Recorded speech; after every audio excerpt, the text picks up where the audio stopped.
The massive alien vessel hung in Earth's upper atmosphere like a dark omen, its crystalline surface reflecting the blue marble below in twisted patterns. Admiral Chun Wei stood at the observation deck of Luna Station, watching the feeds from Earth's defense satellites as they tracked the uninvited guest. "Sir, they're broadcasting again," Lieutenant Rodriguez announced from her communication station. The young officer's voice carried a tension that had become familiar over the past 72 hours since first contact. Chen nodded grimly. The aliens called themselves the hegemony of Kethvar, and their message had been crystal clear from the beginning. They viewed humanity as a primitive species ripe for what they termed civilizational elevation through conquest and subjugation. "Put it through," Chen ordered, though he already knew what pompous declaration would follow.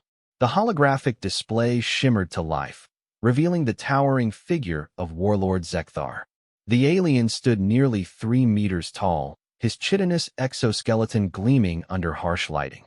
Forearms gestured dramatically as he spoke in heavily accented Standard Galactic, a language that Earth's linguists had somehow managed to decode within hours of first contact. "Primitive humans of the Third Rock," Zekthar's voice boomed with condescension. "Your pathetic resistance ends now. We have studied your species for exactly 96 of your hours. Your military capabilities are laughably inadequate. Your technology barely qualifies as Stone Age by galactic standards." Chen exchanged glances with his staff. The alien's arrogance was almost amusing, if it weren't for the very real threat his massive ship represented. However, the warlord continued, "The hegemony is not without mercy. We offer you one final opportunity to surrender with dignity. We challenge your greatest military minds to face our tactical superiority in simulated combat. When you inevitably fail, your species will submit to our guidance willingly." The transmission cut off, leaving the command center in tense silence. "Sir," Rodriguez ventured carefully, "should we relay this to Earth Command?" Chen was already moving toward the secure communication array. "No need, Lieutenant. They're already watching." He paused at his command console, fingers hovering over the emergency protocols. "Besides, I have a feeling this particular challenge just triggered something the hegemony doesn't understand." Far below on Earth's surface, in a nondescript building buried beneath the Swiss Alps, ancient systems that had remained dormant for decades suddenly hummed to life. Emergency beacons activated across 7 continents, sending coded signals to individuals who had hoped never to hear them again. Dr. Sarah Mitchell was tending to her roses in her retirement garden in Montana when her old military communicator chirped. She stared at the device for a long moment, dirt still clinging to her gardening gloves, before activating it with trembling fingers. The voice that emerged was crisp and professional. "Phoenix Protocol is active. Report to designated coordinates within 6 hours." Sarah's breath caught. Phoenix Protocol hadn't been activated since the Beijing crisis 40 years ago. She looked at her peaceful garden one last time, then hurried inside to retrieve equipment she'd hoped never to use again. Similar scenes played out across the globe. In Tokyo, Professor Kenji Nakamura abandoned his lecture on advanced quantum mechanics mid-sentence, leaving his confused students behind. In Sao Paulo, Maria Santos closed her medical clinic early, ignoring her patients' protests.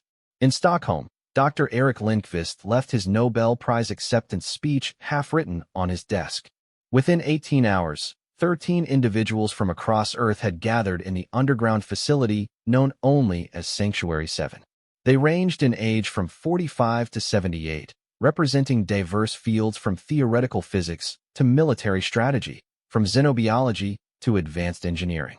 General Harrison Cross, now 72 and officially retired for a decade, stood before the assembled group. His weathered face showed no emotion as he activated the main briefing screen. "Ladies and gentlemen," he began, his voice carrying the authority that had once commanded respect from world leaders. "The hegemony of Kethvar has made a critical error. They've challenged Earth's military capabilities without understanding what they're truly facing." The screen displayed the alien vessel's technical specifications, compiled from sensor sweeps over the past 3 days. Their ship is impressive by conventional standards. Quantum crystalline hull, exotic matter drives, energy weapons operating on principles our public science doesn't recognize. Dr. Mitchell leaned forward. What's their crew complement? Estimated 12,000 combat personnel, plus support staff. Their technology suggests a civilization at least 2,000 years more advanced than our publicly acknowledged capabilities. A murmur went through the room. Professor Nakamura adjusted his glasses nervously. If that's true, how exactly are we supposed to compete in any meaningful way? General Cross smiled for the first time since the briefing began.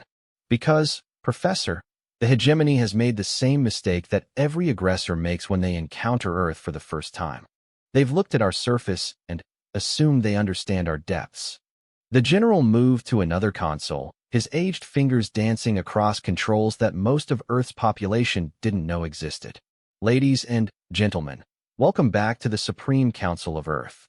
The room's lighting shifted, and additional screens came alive around them. Star charts appeared, showing not just Earth's solar system, but detailed maps of 17 other star systems. Ship manifests scrolled past, listing vessels with names like Phantom Wing and Shadow Fleet. Personnel rosters showed thousands of names, many bearing ranks and specializations that officially didn't exist. Dr. Santos gasped. How long have we been hiding this? Since the Tunguska event in 1908, General Cross replied matter-of-factly. When we realized we weren't alone, and that not everything out there was friendly. The magnitude of the revelation settled over the group like a heavy blanket. For over a century, while Earth's surface dwellers had looked to the stars with wonder and hope, a shadow organization had been preparing for exactly this scenario. The hegemony of Kethvar represents our first open contact with an aggressive alien species, Cross continued. But they're far from the first aliens we've encountered. We've been preparing for this day for longer than most of our surface civilizations have existed in their current forms. Dr. Lindqvist, the Nobel laureate physicist, shook his head in amazement. The technological implications alone. How have you kept this secret? Compartmentalization, misdirection, and the simple fact that most people don't want to believe in conspiracies of this magnitude, Cross explained. Plus, we've been very careful about when and how we deploy our true capabilities. The general activated another display, showing the alien vessel from a new angle. The hegemony's ship is impressive, but it's also broadcasting its location and capabilities very openly. They're confident in their technological superiority. Too confident, Dr. Mitchell observed, studying the readouts. Exactly. They've challenged us to simulated combat, expecting an easy victory that will demoralize our species and lead to quick surrender. What they don't realize is that they've just given us the perfect opportunity to demonstrate why Earth has remained unconquered for over a century of secret alien contact. Maria Santos raised her hand tentatively. What exactly are you asking us to do? General Cross's expression grew grave. The same thing you've all done before, when the world needed your unique expertise without being able to acknowledge it publicly. Dr. Mitchell, your xenobiology work helped us understand 17 different alien species before the general population knew they existed. Professor Nakamura, your quantum mechanics theories aren't theoretical. They're the foundation of our defensive grid. He gestured to each member of the group in turn. Dr. Santos, your medical innovations have kept our operatives alive in environments that would kill ordinary humans. Dr. Lindqvist, your physics work allows our ships to travel between stars. Each of you has been part of preparing for this day. The weight of responsibility settled over the room. These 13 individuals represented Earth's true defense council, the group that had guided humanity's secret development for over a century. The hegemony wants to face our greatest military minds in simulated combat, Cross concluded. They're about to discover that Earth's greatest military minds have been preparing for alien invasion since before their great-grandfathers were born. Outside, the alien vessel continued its lazy orbit, its crew confident in their technological superiority and certain of their coming victory. Warlord Zekthar reviewed the tactical data one more time, noting the primitive nature of Earth's visible defenses. Chemical rockets, simple satellites, basic energy weapons, nothing that could pose a threat to hegemony technology. What the warlord didn't notice were the subtle gravitational anomalies throughout Earth's solar system, the quantum signatures that suggested the presence of cloaked vessels, or the energy readings that indicated defensive installations operating on principles his science couldn't quite explain. The hegemony had studied Earth for 96 hours and concluded they understood everything they needed to know. They were about to learn the danger of such assumptions. In Sanctuary 7, General Cross looked around the assembled council one final time. Ladies and gentlemen, it's time to show the galaxy why Earth has never fallen to alien invasion. The Supreme Council of Earth was active once more, and the hegemony of Kethvar was about to face an opponent unlike anything in their galactic experience. The real war was about to begin. The holographic battle arena materialized in the central chamber of the hegemony vessel, its crystalline walls shifting to accommodate the simulation parameters. Warlord Zekthar stood before a curved display showing Earth's blue surface far below, his four arms folded in satisfaction. Their primitive leaders have accepted our challenge, announced Subcommander Vexhai, her scaled fingers dancing across tactical displays. They're sending what they call their Supreme Council representatives. Zekthar's mandibles clicked in amusement. Supreme Council? How grandiose these humans are. Have our scans revealed anything about their delegation? Surface-level information only, Vexhai reported. A retired general, several academics, some medical personnel. Nothing that suggests significant military capability. The warlord's laugh echoed through the chamber. Academics and retirees. This will be even easier than projected. Begin the simulation protocols. Meanwhile, aboard the Earth vessel Determination's Edge, a ship that didn't officially exist, General Cross reviewed the tactical display with his team. The vessel's command bridge bore no resemblance to anything in Earth's public fleet.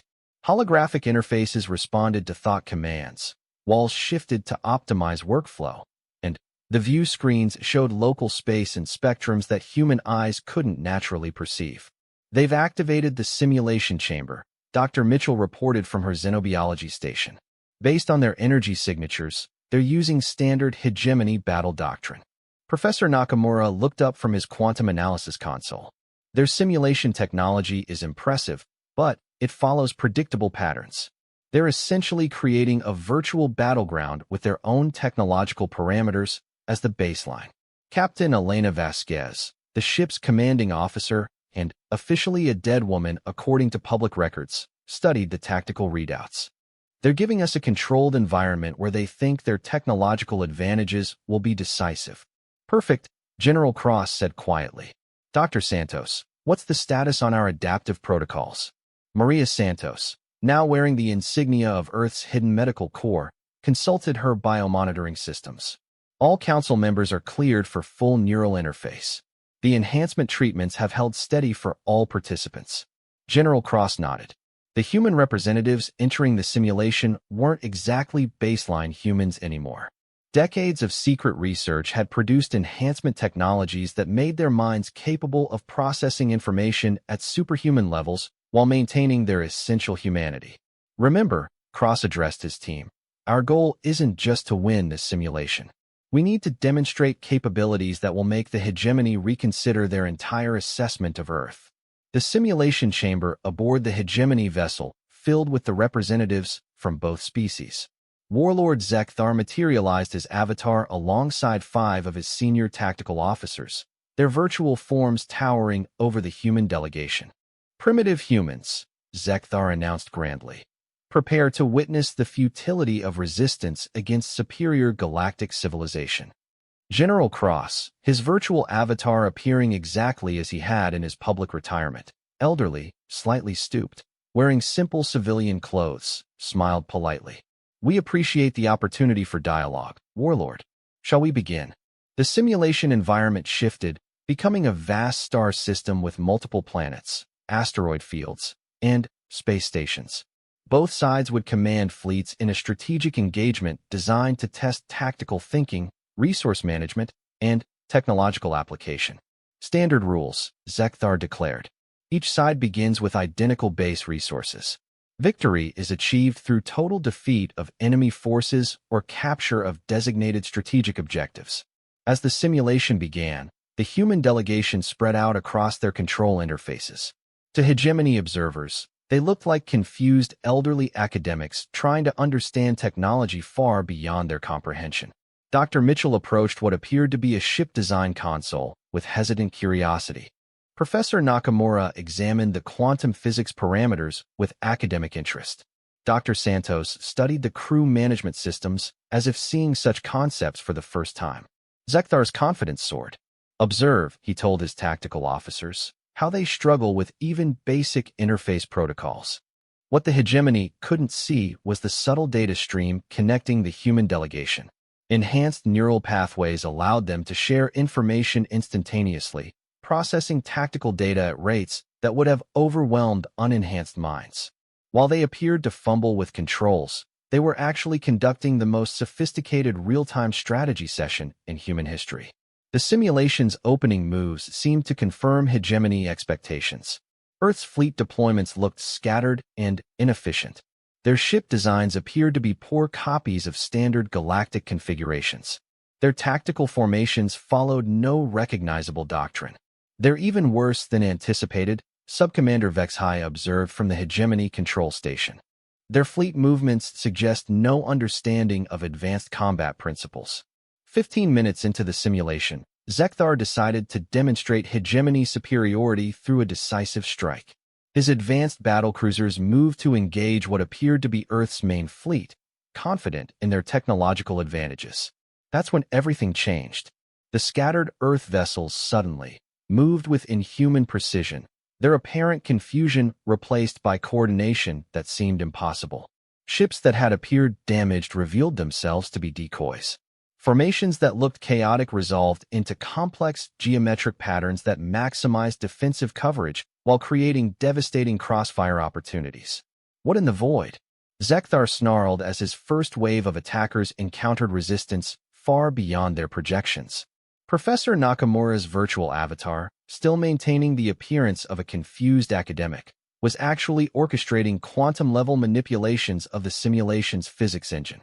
Dr. Mitchell's seemingly random biological adjustments had optimized crew performance across the entire Earth fleet. Dr. Santos's medical protocols had turned ordinary human crew members into enhanced tactical processors. The real shock came when Earth's true fleet composition revealed itself. What the hegemony had identified as primitive chemical rockets were actually advanced quantum drives disguised by sophisticated holographic camouflage. Energy weapons that had appeared barely functional suddenly displayed power levels that shouldn't have been possible given Earth's apparent technological base.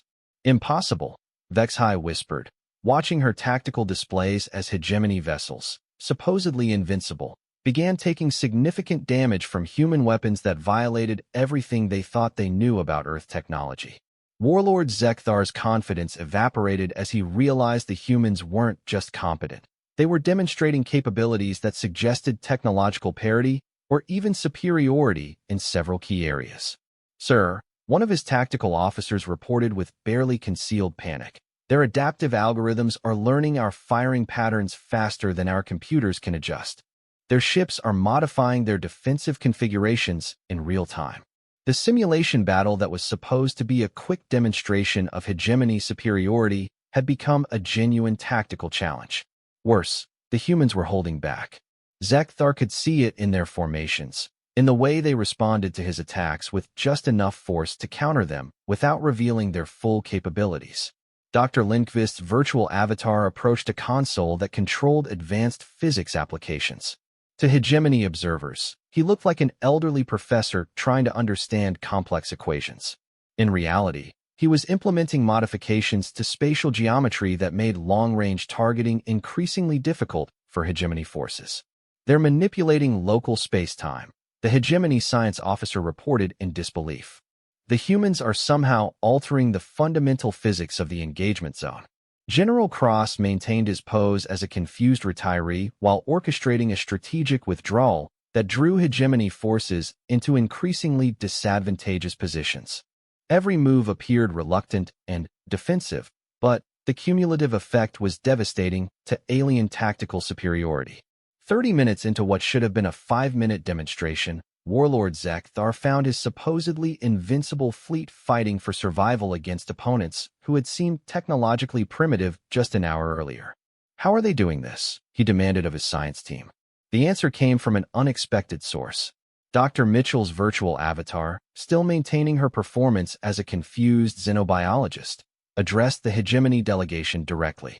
"Warlord Zekthar," she said in perfect standard galactic, her accent suddenly crisp and professional, "we appreciate this opportunity to demonstrate Earth's defensive capabilities."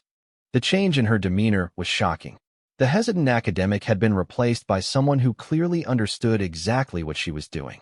"You studied our species for 96 hours, Professor Nakamura added, his own performance dropping away to reveal sharp intelligence and tactical awareness. "Did you really think that was sufficient time to understand a civilization that has been preparing for galactic contact for over a century?" The hegemony delegation stared in growing alarm as each human representative revealed themselves to be far more capable than they had appeared. The confused elderly academics were actually among Earth's most dangerous military minds, enhanced beyond normal human limitations and equipped with technology that had been developed in absolute secrecy. "This is impossible," Zekthar protested. "Our scans showed primitive technology. Your civilization barely understands basic space travel." General Cross stepped forward, his virtual avatar now radiating the authority of someone who had never actually retired from active service. "Warlord, you scanned the civilization we allow outsiders to see. What you didn't detect was the civilization that's been watching the galaxy for longer than your empire has existed." The simulation continued, but the outcome was no longer in doubt. Earth's forces had turned what should have been a massacre into a demonstration of technological and tactical superiority that left the hegemony delegation scrambling to understand what they were really facing.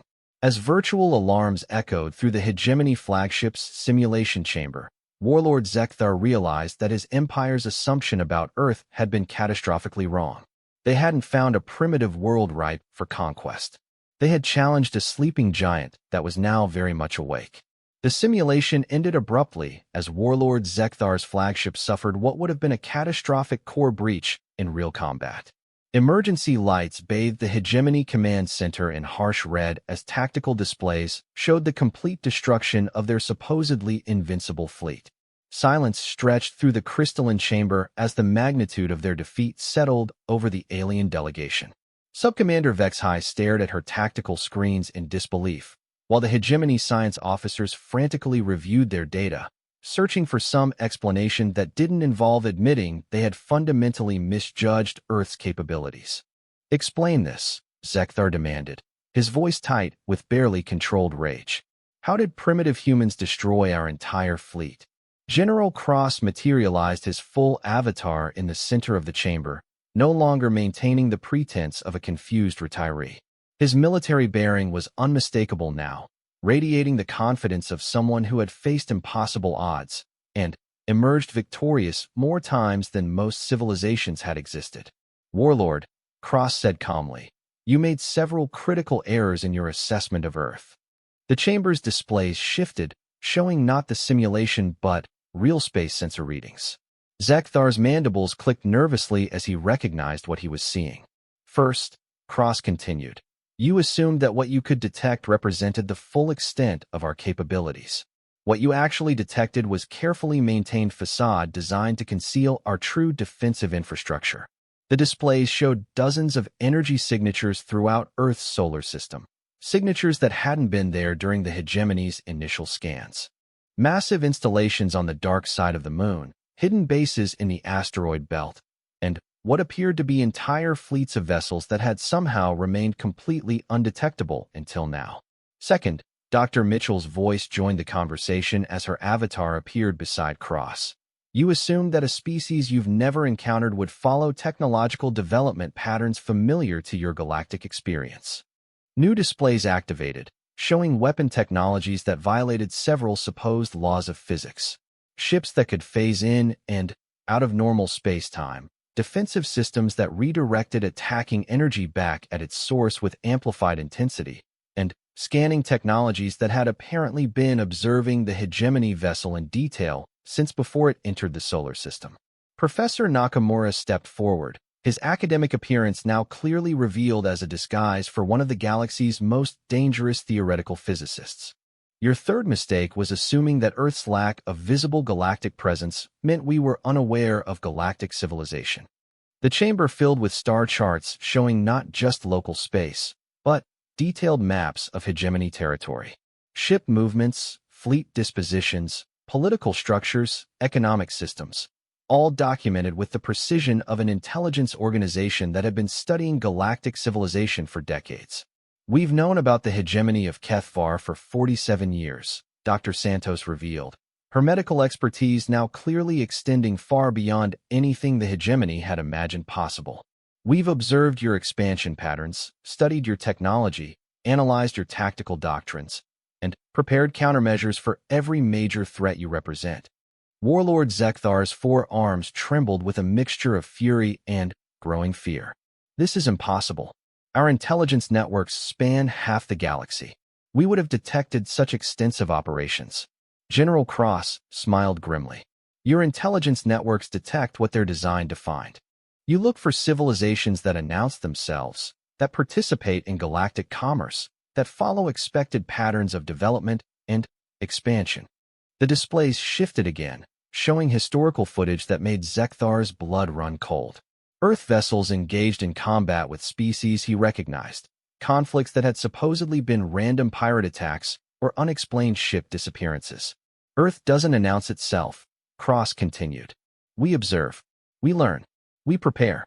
When aggressive species threaten peaceful civilizations, we intervene quietly. When pirate fleets attack trade routes, they simply disappear. When conquerors like yourselves identify potential targets, they often find those targets are far more dangerous than expected. The full scope of Earth's hidden activities began to dawn on the hegemony delegation. The humans hadn't been primitive isolationists. They had been active galactic participants operating completely outside conventional detection and diplomatic channels. Dr. Lindqvist activated additional displays showing technological specifications that made the hegemony's advances look primitive by comparison. Your fourth mistake was assuming that technological advancement follows predictable timelines. The physics principles underlying Earth's true technology violated several fundamental assumptions that galactic civilization had accepted as universal constants. Faster-than-light communication that didn't rely on quantum entanglement, energy manipulation that operated outside conventional thermodynamics, and defensive systems that seemed to bend reality itself to protect their assets. How long? Vexhai whispered, her usual confidence completely shattered. How long have you been hiding this capability? The Supreme Council of Earth was established in 1908, Cross replied matter-of-factly. We've had over a century to prepare for first contact with hostile galactic civilization. The implications hit Zekthar like a physical blow. While his empire had been expanding across the galaxy, conquering primitive worlds and absorbing their resources, Earth had been quietly building the technological and strategic capability to threaten the hegemony's entire power structure. The simulation, he said slowly, was never about proving human inferiority. No, Cross confirmed. It was about demonstrating why the hegemony of Kethvar should reconsider its approach to Earth. New sensor readings appeared on the displays, showing that the single massive hegemony vessel was now surrounded by an Earth fleet that had materialized from apparent nothingness. Sleek ships that incorporated design principles beyond hegemony understanding, their energy signatures suggesting weapon systems that could reduce Zekthar's flagship to component atoms within seconds. However, Dr. Mitchell added with clinical precision, we're not interested in conquest or destruction. Earth's primary goal has always been the protection of developing civilizations and the maintenance of galactic stability. Professor Nakamura gestured toward displays showing hegemony territory. Your empire has absorbed 47 species over the past 2 centuries. 15 of those species showed clear signs of developing advanced defensive technologies before their conquest. The implication was clear. Earth had been aware of the hegemony's aggressive expansion and had apparently been evaluating whether intervention was necessary. What do you want? Zekthar asked, his earlier arrogance completely extinguished. General Cross exchanged glances with his council before responding. The hegemony will withdraw from Earth space immediately. You will also withdraw from 12 systems where you're currently conducting preliminary conquest evaluations. Star charts appeared showing specific worlds that the hegemony had identified as potential targets. Several showed signs of developing technological capabilities that might eventually pose threats to hegemony dominance. Those civilizations will be allowed to develop naturally, without interference from your empire, Dr. Santos added.